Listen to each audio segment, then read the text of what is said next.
if the quads are off axis, when we group those quads into one big egg shape, let's say, how do we make sure we show the big structure? Because after all, if I do a tube, let's say for the leg, that's just a conception. There's no truth to that. There is no tube in that leg. But altogether, those shapes, that anatomy is reminiscent of. It's in character with. And remember, when we pick a structure, we want to get the simplest possible structure possible. It's a replacement for the truth, for the anatomy. There's no truth to that. It's just a convenient lie. And it rings true. It feels about right. It's simple, but it also has to be characteristic.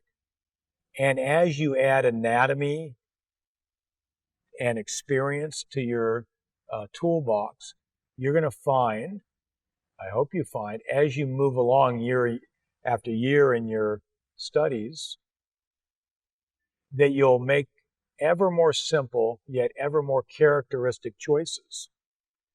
So, for example, we can just make it a tube for the thighs. Nothing wrong with that. Well, but if I made it a tube that tapered towards the knee, that would be more characteristic, but really just about as simple. If I made it a tube that tapered and curved with a long axis gesture, that would be even better. Maybe I'm going to make it a boxy structure at the beginning and a rounded structure at the end. Maybe I'll add 3 or 4 secondary structures within. Maybe. So I'm going to always balance simple yet characteristic. Notice the more characteristic I make it, the less simple it is. So there's going to be diminishing returns. If I use 4 or 5 structures instead of 1 structure, it's going to be a lot more complicated possibly, but it will be much more characteristic. If I had every little freckle and hair and blemish, it will be way more characteristic, but it will be so complicated it's not very useful to do. So you find that balancing act. So what we're going to do then is we're going to just big picture, we're going to look at that whole structure without the muscle theory, without the bone theory, and say, or at least have it in the back of our mind and say, what's the simplest, most characteristic shape for that leg? And I'm going to say, let's pick the legs we see up there. I'm going to say it's a tapering kind of Coke bottle shape that's a little closer to me at the bottom and a little farther from me at the top. And I'm going to notice that this side is a longer sustained curve, and that's going to be my dominant gesture idea, going this way. And if I wasn't sure, I could break that into a tube, a simpler idea to get that gestural truth if I needed to. Let's say it's that. Now the quadriceps are here. If I come down, if I just follow the contour,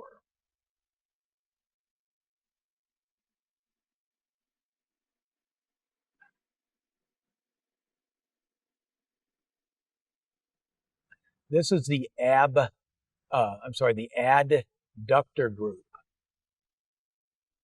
It brings the leg closer. Out here is the abductor group. It steals the leg away to abduct. This is a quadricep. This is the vastus internus in here, going into the common tendon and the patellar pads and such down in here. There's all sorts of anatomical stuff that's really cool and fun to find. We don't have to have any of it though, with maybe the exception of the shoulder blade unit.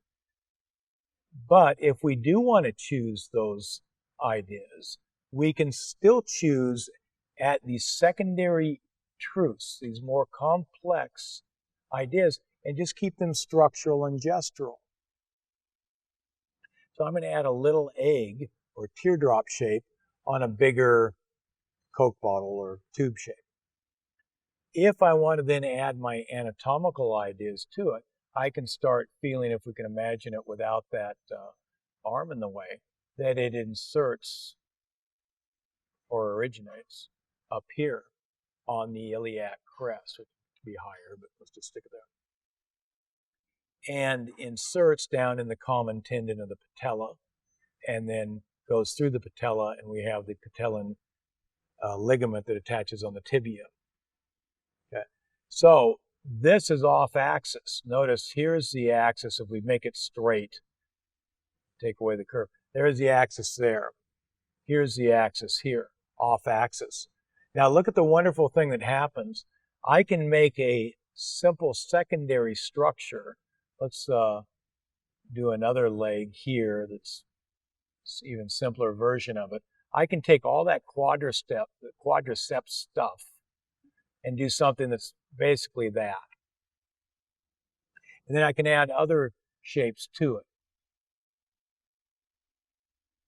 The sartorius comes down here. I can add a little string or the feeling of a flatter disc shape under that bigger egg shape. Can keep adding those structures and know them anatomically or just observe them structurally and gesturally. I can add a little triangular slice here. If we looked at it this way from the inside, backside, it might be this kind of structure. So I can add all this stuff on it.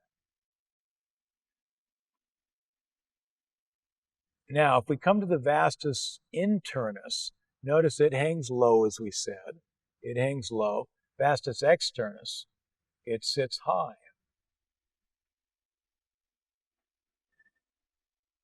We were getting this in effect, and that is what takes it off axis. But we wouldn't have to design that structure based on a specific anatomy. We could do it off a